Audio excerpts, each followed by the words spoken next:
The Texas Constitution makes a promise to Texas students to provide an efficient system of statewide public schools. Are we keeping our promise to Texas kids? Unfortunately, no. It's very difficult to keep the promise when the funding is not at levels to reach that adequate or equitable level. The idea is to try for equal funding for all Texas students, but the only thing experts say is really equal these days is that there's not enough funding anywhere. So as long as everyone's equally hungry, it's somehow fair. Right. There's gotta be another way. Ashley Turner may have one of the hardest jobs in all of HISD, and that's saying something.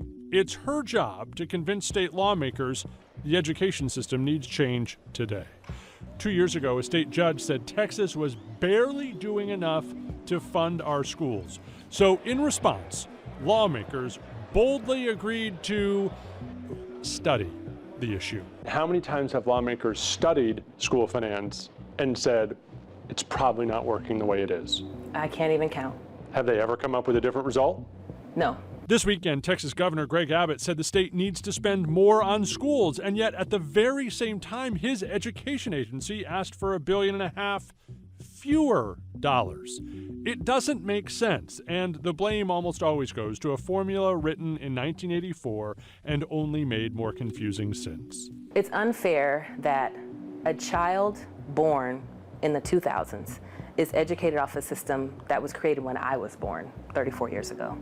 That is entirely inappropriate, and our kids deserve better.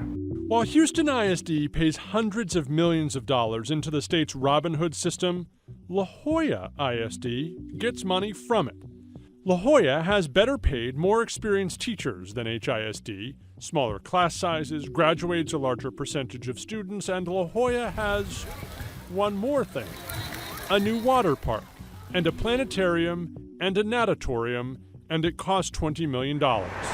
Yes, this tiny South Texas school district had $20 million left over in its budget to build all this.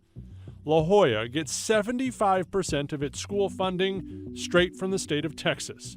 Houston gets just 35%. You pay the other 65%. This year, HISD cut classroom funding and is threatening to lay off teachers to find cash to send the state an estimated $294 million in Robin Hood funding. Is there enough money to pay for it all, Renee? It's tight. The reasons why go back to that decision in the 1980s.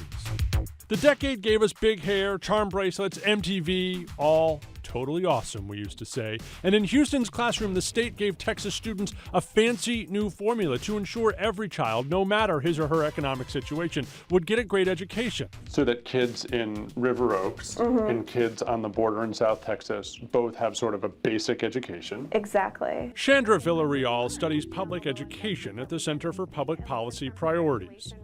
She's one of the few people in the entire state who understands this messy and complicated and decades-old math equation that determines where your education tax dollars go. Flash forward 30 years from when it was designed, and We are just frozen in time like it's 1984 and mullets are all the rage and everybody's listening to cassette tapes and things like that. We got rid of those, but we're still stuck with this massive formula, dependent on something called WADA and golden pennies, and pretending that costs to teach special ed or English as a second language or even get your kid to school haven't gone up since Ronald Reagan was in the White House. Of course those costs have gone up, but the formula hasn't changed. state aid has fallen dramatically. Your local tax bill makes up the difference. It's either going to come from Austin or it's going to come from Houston taxpayers. There's no way to continue. I see no other revenue source at all. But HISD can't keep asking you for more.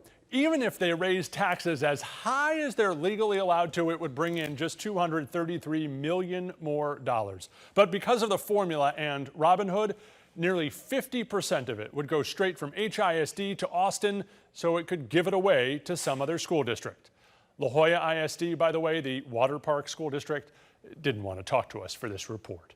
Ted Oberg, 13 Eyewitness News.